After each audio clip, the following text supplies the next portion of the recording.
श्री क्षेत्र ज्योतिबा डोंगरावरील चैत्र पौर्णिमेची यात्रा 12 एप्रिल रोजी होणार आहे। चैत्र यात्रेसाठी महाराष्ट्र, कर्नाटक, गुजरात, आंध्र प्रदेश आदी राज्यातून लाखो भाविक डोंगरावर येतात।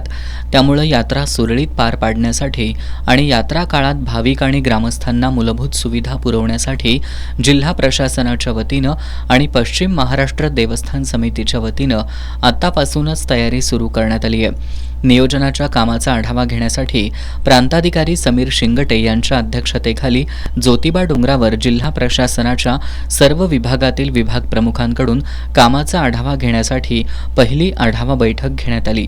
भाविकांच्या सुरक्षेच्या दृष्टिकोनातून ज्या गोष्टी आवश्यक आहेत त्या गोष्टी पूर्ण करण्याच्या सूचना बैठकीत प्रांताधिकारी समीर शिंगटे यांनी दिल्या।